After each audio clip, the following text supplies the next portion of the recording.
Hello friends. आज के इस क्लास में आप सभी के लिए बता दें सीडीपी का 30 क्वेश्चन पढ़ाने वाले हैं। और ये फ्रेंड्स सभी क्वेश्चन बता दें फ्रेंड्स आप सभी को कि ये क्वेश्चन जो है ना 2015 में पूछा गया था। ठीक है, ये तीसों के तीसों क्वेश्चन पहले पूछा गया है, अच्छे से पढ़िएगा। और लास्ट में आपको बताना है फ्रेंड्स कि आप 30 में से आप कितना क्वेश्चन सही कर पाते हैं। ठीक है, इससे आपका जो है ना ये पता चल पाएगा कि आपका तैयारी अभी किस लेवल का है। जरूर बताइएगा कि 30 में आप कितना सही कर दिए हैं। तो चलिए हम लोग क्लास को स्टार्ट करते हैं। आज का पहला क्वेश्चन है कि बच्चों में ज्ञान की रचना करने और अर्थ का निर्माण करने की क्षमता होती है। इस परिप्रेक्ष्य में एक शिक्षक की क्या भूमिका होती है। एक शिक्षक, देखिए फ्रेंड्स बस आपको इतना बताना ना कि एक शिक्षक की क्या भूमिका होती है, बस इतना बताइए। ठीक है, इस क्वेश्चन को बहुत बार हम बता भी चुके हैं और ये क्वेश्चन रिपीट भी होता है। एक शिक्षक भूमिका जो होता है फ्रेंड्स, ये सुगमकर्ता की होती है। ठीक है, एक टीचर जो होता है वो क्या होता है, फैसिलिटेटर होता है। आंसर आपका यहाँ पे बी हो जाएगा, लिख लीजिए कॉपी में, ये क्वेश्चन बार बार रिपीट होता है। अगला, इसमें से कौन सी विशेषता प्रतिभाशाली बच्चों की नहीं है। इसमें आपको नहीं है पूछा ना, तो आपको इसमें नेगेटिव खोजेंगे। ठीक है जी, इसमें से कौन सी विशेषता प्रतिभाशाली बच्चों की नहीं है, बताइए आंसर क्या होगा। उच्च आत्म क्षमता, तो फ्रेंड्स ये होता है, आपसे पूछ रहा कौन नहीं है। ठीक है, तो ये तो नहीं होगा। आंसर आपका यहाँ पे बी वाला हो जाएगा, निम्न औषधीय मानसिक प्रक्रिया। फ्रेंड्स इसमें निम्न मानसिक प्रक्रिया नहीं होता फ्रेंड्स, उच्च होता है, तो यही फ्रेंड्स गलत है। आंसर आपका बी हो जाएगा। आगे चलते हैं 3 नंबर। चलिए 3 नंबर क्वेश्चन है, कोहलबर्ग के सिद्धांत के पूर्व परंपरागत स्तर के अनुसार कोई नैतिक निर्णय लेते समय एक व्यक्ति निम्नलिखित में से किस तरह प्रवृत्त होगा, बताइए। तो कोहलबर्ग के सिद्धांत के पूर्व परंपरागत स्तर के अनुसार कोई नैतिक निर्णय लेते समय एक व्यक्ति निम्नलिखित में से किस तरह प्रवृत्त होगा। तीसरा का सही जवाब बताइए आंसर। आंसर यहाँ पे फ्रेंड्स आपका डी वाला हो जाएगा, अंतर्निहित संभावित दंड। ठीक है फ्रेंड्स, ऑप्शन नंबर यहाँ पे डी हो जाएगा। ठीक है, कोई भी बच्चा फ्रेंड जो पूर्व परंपरागत स्तर पे आता है वो नैतिक किस आधार पर लेगा जी, दंड के। और ऑप्शन नंबर यहाँ पे आपका डी हो जाएगा। आगे चलते हैं 4 नंबर। शिक्षार्थियों की व्यक्तिगत विभिन्नताओं के संदर्भ में शिक्षिका को चाहिए, कमेंट करिए। शिक्षार्थियों की व्यक्तिगत विभिन्नताओं के संदर्भ में एक शिक्षिका को क्या करना चाहिए, 4 का बताइए आंसर। एक शिक्षिका को फ्रेंड्स क्या करना चाहिए, ऑप्शन नंबर यहाँ पर डी वाला आपका हो जाएगा, विविध प्रकार के अधिगम परिस्थितियों को उपलब्ध कराना। ऑप्शन नंबर यहाँ पर आपका डी हो जाएगा। ठीक है, देखिए यहाँ पे सी में लिखा है याद करना गलत है, कलन विधि ये भी गलत होता है। ठीक है, चलिए आगे चलते हैं 5 नंबर। निम्नलिखित में से कौन सा बाल विकास का एक सिद्धांत नहीं है, बाल विकास का सिद्धांत नहीं है, बताइए। ठीक है, जो भी लोग टेलीग्राम से जुड़ना चाहते हैं डिस्क्रिप्शन में लिंक दिया गया है, आप क्लिक करके जुड़ सकते हैं। इसमें से कौन सा बाल विकास का एक सिद्धांत नहीं है फ्रेंड्स, 5 का बताइए। देखिए फ्रेंड्स आंसर यहाँ पे आपका सी वाला हो जाएगा, सभी विकास तथा अधिगम एक समान गति से आगे बढ़ते हैं, ये फ्रेंड्स सही नहीं है। ठीक है, चलिए अगला क्वेश्चन 6 नंबर। निम्नलिखित में से कौन सा आकलन करने का सर्वाधिक उपयुक्त तरीका है, बताइए। इसमें से कौन सा जो है ना आकलन करने का सबसे अच्छा तरीका कौन लग रहा है आपको, कमेंट करिए। तो डी में पढ़िए, आकलन सत्र की समाप्ति पर करना चाहिए, ऐसा नहीं है। छठा का सही जवाब क्या होगा, आकलन शिक्षक के द्वारा नहीं बल्कि बाह्य एजेंसी के द्वारा करना चाहिए, ये भी गलत बात है। आंसर ऑप्शन नंबर यहाँ पे ए वाला हो जाएगा, आकलन शिक्षण अधिगम में अंतर्निहित प्रक्रिया है। ठीक है, आकलन जो होता है शिक्षण अधिगम प्रक्रिया में अंतर्निहित प्रक्रिया है। ठीक है, 7 नंबर। इसमें से कौन सा सृजनात्मकता से संबंधित है, बहुत बार क्वेश्चन को बताए हैं और पूछा भी गया। ठीक है, ये सब क्वेश्चन आया हुआ, ये मेरा क्वेश्चन नहीं है। ठीक है, तो आंसर आपके यहाँ पे हो जाएगा आप सारे चिंतन, ऑप्शन नंबर डी यहाँ पे हो जाएगा। यह क्लास फ्रेंड 2 बजे से होता है, आप सभी को 2 बजे हर रोज जुड़ जाना है। ठीक है, 2 बजे आना आपको हर रोज। अगला क्वेश्चन, बच्चों के बारे में निम्नलिखित कथनों में से किस कथन से वाइगोत्स्की सहमत होते हैं। कहने का मतलब है फ्रेंड्स वाइगोत्स्की के अनुसार इसमें कौन सा ऑप्शन सही होगा, कमेंट करिए। तो देखिए यहाँ पे सी में देखिए, बच्चे को दंड देकर नियंत्रित किया जाना चाहिए, बिल्कुल गलत है। ए में दिया गया फ्रेंड्स पुरस्कार, ये पुरस्कार भी नहीं देना। आंसर यहाँ पे आपका डी वाला हो जाएगा, बच्चे समवयस्कों और वयस्कों के साथ सामाजिक अंतःक्रिया के माध्यम से सीखते हैं। देखिए फ्रेंड्स डी आंसर, जिस क्वेश्चन में आपको टाइम चाहिए होगा आप क्लास को रोकेंगे पहले और खुद से आपको आंसर देना है। ठीक है, अगला, बच्चे कैसे होते हैं, 9 का बताइए। तो बच्चे के बारे में यहाँ पे लिखा गया है,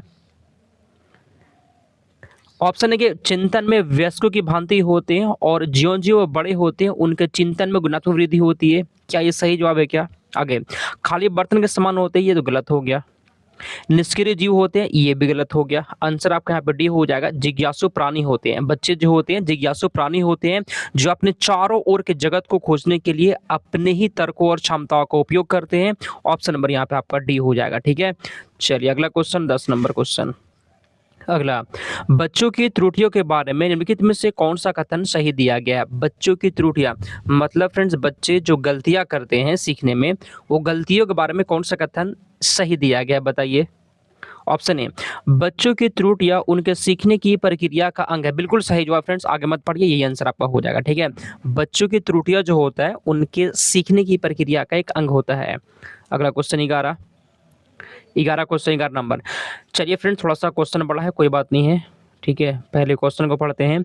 अध्यापक को यह सुनिश्चित करना चाहिए कि उसकी कक्षा के सभी शिक्षार्थी अपने आप को स्वकृत और सम्मानित समझे।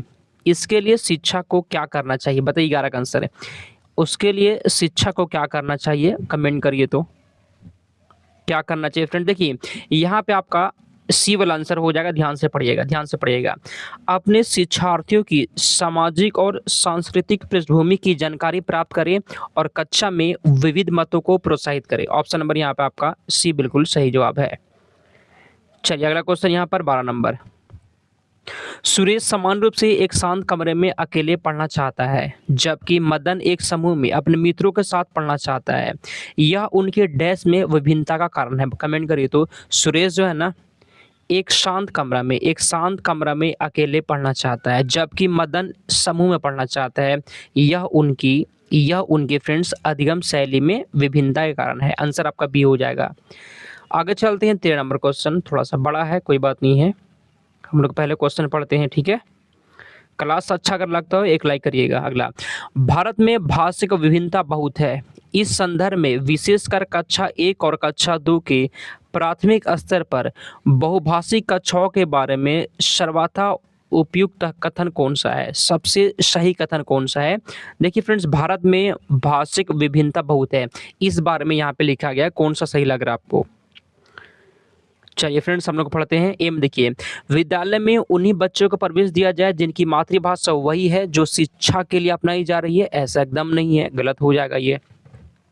बी पढ़िए, शिक्षक को सभी भाषाओं का सम्मान करना चाहिए और सभी भाषाओं में अभिव्यक्ति के लिए बच्चों को प्रोत्साहित करना चाहिए। बिल्कुल आपका यहाँ पे ऑप्शन नंबर बी वाला हो जाएगा। ठीक है फ्रेंड्स, ऑप्शन नंबर बी यहाँ पे सही जवाब है। आगे चलते हैं, अगला क्वेश्चन 14 नंबर। प्रकृति पोषण विवाद में प्रकृति से क्या मतलब है बताइए। प्रकृति पोषण विवाद में प्रकृति से क्या मतलब है, कमेंट करिए 14 नंबर क्वेश्चन का। प्रकृति पोषण विवाद में प्रकृति का मतलब होता है जैविकीय विशिष्टता या वंशानुक्रम सूचनाएं। ऑप्शन नंबर यहाँ पे ए हो जाएगा। आगे चलते हैं 15 नंबर क्वेश्चन। अगला, जनसंचार माध्यम सामाजिकरण का एक महत्वपूर्ण माध्यम बनता जा रहा है। नीचे दिए कथनों में से कौन सा सबसे उपयुक्त कथन है? जनसंचार माध्यम सामाजिकरण का एक महत्वपूर्ण माध्यम बनता जा रहा है, इसमें कौन सा कथन आपको सही लग रहा है? 15 का बताइए।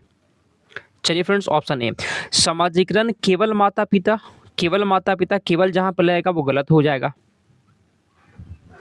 बी में फ्रेंड्स यहाँ पे ध्यान से पढ़िएगा, बी वाला ऑप्शन को ध्यान से पढ़िए। जनसंचार माध्यमों की पहुंच बढ़ रही है और जनसंचार माध्यम अभिवृत्तियों, मूल्यों और विश्वासों को प्रभावित करता है। ऑप्शन नंबर आपका यहाँ पे बी हो जाएगा। ठीक है, चलिए फ्रेंड्स, देख सकते हैं इसमें कैसा कैसा क्वेश्चन आता है, कमेंट करिएगा। 30 में आप कितना सही करते हैं। आगे चलते हैं 16 नंबर क्वेश्चन। अगला क्वेश्चन, बच्चे किस प्रकार से सीखते हैं? नीचे दिए गए कथनों में से कौन सा इस प्रश्न के विषय में सही नहीं है?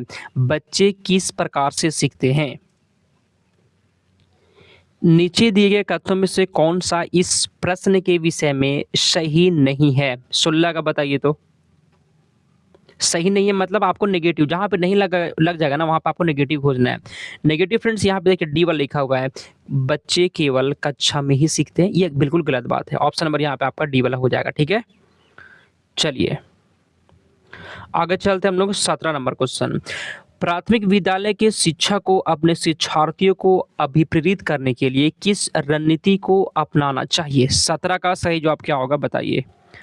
प्राथमिक विद्यालय के शिक्षक को अपने शिक्षार्थियों को अभिप्रेरित करने के लिए किस रणनीति को अपनाना चाहिए? 17 का फ्रेंड्स यहाँ पे आप देखिए ऑप्शन नंबर ए में दिया गया है प्रोत्साहन, पुरस्कार और दंड का उपयोग करना, एकदम गलत बात है। बी में दिया गया है बच्चों को उनकी रुचियों के अनुसार अपने लक्ष्य निर्धारित करने और उन्हें पाने के उद्यम में सहायता करना, बिल्कुल आपका यहाँ पे बी आंसर हो जाएगा। ठीक है, चलिए आगे चलते हैं। अगला क्वेश्चन 18, निम्नलिखित में से कौन सा समाजीकरण का प्रमुख कारक है? समाजीकरण का प्रमुख कारक कौन सा है बताइए तो आंसर। चलिए फ्रेंड्स, बहुत अच्छा क्वेश्चन है, बहुत टॉप क्वेश्चन है। ठीक है, तो आंसर यहाँ पे आपका डी वाला हो जाएगा, परिवार। अगला क्वेश्चन 19 नंबर, एक भी क्वेश्चन को छोड़िएगा मत। ठीक है, 19 नंबर, बच्चों को समूह कार्य देना एक प्रभावी शिक्षण रणनीति है क्योंकि, चलिए, बच्चों को समूह कार्य देना एक प्रभावी शिक्षण रणनीति है क्यों? 19 नंबर क्वेश्चन का फ्रेंड्स यहाँ पे क्या हो जाएगा बताइए? डी में पढ़िए, इससे शिक्षा का काम कम हो जाता है, गलत। बच्चे अपना काम जल्दी करने में समर्थ होते हैं, गलत। आंसर यहाँ पे आपका बी वाला हो जाएगा। फ्रेंड ध्यान से पढ़िएगा इसको, देखिए, सीखने की प्रक्रिया में बच्चे एक दूसरे से सीखते हैं और परस्पर सहायता भी करते हैं, आंसर आपका बी है। अगला क्वेश्चन, एक औसत बुद्धि वाला बच्चा यदि भाषा को पढ़ने और समझने में कठिनाई प्रदर्शित करता है तो यह संकेत देता है कि बच्चा डैश का लक्षण प्रदर्शित कर रहा है, बताइए तो। एक औसत बुद्धि वाला बच्चा यदि भाषा को पढ़ने और समझने में कठिनाई होता है, आप कमेंट करिए क्या होगा आंसर। तो फ्रेंड्स, पढ़ने में अगर दिक्कत होगा तो इसे कहते हैं डिसलेक्सिया या फिर पठन अक्षमता कहते हैं। ठीक है, यह क्लास 2 बजे से होता है जी, 2 बजे जुड़ा करिए आप लोग, चैनल को सब्सक्राइब कर लीजिए। ठीक है, शैशव काल की अवधि क्या होती है? आसान क्वेश्चन। शैशव काल की अवधि होता है 0 से 2 वर्ष तक होता है। ठीक है, ऑप्शन नंबर ए हो गया आपका। अगला क्वेश्चन, पियाजे के अनुसार 2 से 7 वर्ष के बीच का बच्चा संज्ञानात्मक विकास के किस अवस्था में है? बताइए तो। 2 से 7 वर्ष का बच्चा, बताइए आंसर क्या होगा? 2 से 7 वर्ष। संवेदी जो होता है फ्रेंड्स, संवेदी जो होता है ये 0 से 2 साल। ठीक है फ्रेंड्स, ये 0 से 2 वर्ष के बीच होता है, ये तो नहीं होगा। 2 से 7 वर्ष पूछ रहा है, तो यहाँ पे 22 नंबर क्वेश्चन का डी हो जाएगा, पूर्व संक्रियात्मक अवस्था। 23 नंबर, विकास डैश से डैश की ओर बढ़ता है। विकास जो होता है डैश से डैश की ओर बढ़ता है, जटिल से कठिन की ओर, विशिष्ट से सामान्य की ओर, साधारण से आसान या फिर सामान्य से विशिष्ट। विकास जो होता है फ्रेंड्स, विकास जो होता है सामान्य से विशिष्ट की ओर बढ़ता है, ऑप्शन नंबर यहाँ पे डी हो जाएगा आपका। अगला क्वेश्चन, जब वयस्क सहयोग से सामंजस्य कर लेते हैं तो वे बच्चों के वर्तमान स्तर के प्रदर्शन की तरफ प्रगति क्रम को सुगम बनाते हैं, इसे कहा जाता है क्या? बताइए। जब वयस्क सहयोग से सामंजस्य कर लेते हैं, सहयोग यहाँ पे मिल रहा है जी, यहाँ पे वयस्क से सहयोग मिले, इसे क्या कहेंगे? इसे कहते हैं सहायता देना, इसी को इसके फोल्डिंग भी कहा जाता है। नेक्स्ट क्वेश्चन, नवीन जानकारी को शामिल करने के लिए वर्तमान स्कीमा में बदलाव की प्रक्रिया क्या कहलाती है? नवीन जानकारी को शामिल करने के लिए वर्तमान स्कीमा में बदलाव करना। ठीक है जी, स्कीमा में क्या करना? बदलाव करना, इसे क्या कहते हैं? समायोजन कहते हैं। ठीक है, आंसर आपका बी हो जाएगा। अगला क्वेश्चन, मध्य बाल्यावस्था में भाषा डैश के बजाय डैश से अधिक है, बताइए। मध्य बाल्यावस्था में भाषा जो होता है समाजीकृत के बजाय आम केंद्रित अधिक होता है फ्रेंड। ठीक है, समाजीकृत यहाँ पे चला भरा जाएगा और आम केंद्रित यहाँ पे होगा। ठीक है, जो लोग भी ए लगा दिए थे बिल्कुल सही जवाब हो गया आपका। अब बताइएगा जरूर कितना आप सही कर पाते हैं। अगला, बाल केंद्रित शिक्षा में क्या शामिल है? 27 का बताइए तो। बाल केंद्रित शिक्षा में शामिल होता है बच्चों का एक कोना में बैठना, गलत बात। 27 का आंसर यहाँ पे क्या हो जाएगा? प्रतिबंधित परिवेश में अधिगम, ये भी गलत हो जाएगा। वे गतिविधि सॉरी, यहाँ पे डी वाला पढ़िए, बच्चों के लिए हस्तपरक गतिविधि, ऑप्शन नंबर यहाँ पे डी हो जाएगा। ठीक है, आगे चलते हैं। 28 नंबर, कक्षा अध्यापक ने राघव को अपनी कक्षा में अपने कीबोर्ड पर स्वयं द्वारा तैयार किया गया मधुर संगीत बजाते हुए देखा। कक्षा अध्यापक ने विचार किया कि राघव में डैश बुद्धि उच्च स्तरीय थी। कमेंट करिए तो। मधुर संगीत बजाते हुए देखा, तो इसमें कौन सा बुद्धि होगा? आसान क्वेश्चन फ्रेंड्स, उसमें कौन सा बुद्धि होगा? संगीत में बुद्धि होगा। 29 नंबर, जब एक शिक्षक यह समझता है कि स्वाभाविक रूप से लड़के गणित में लड़कियों से अच्छे हैं, यह दर्शाता है कि अध्यापक, कमेंट करिए तो।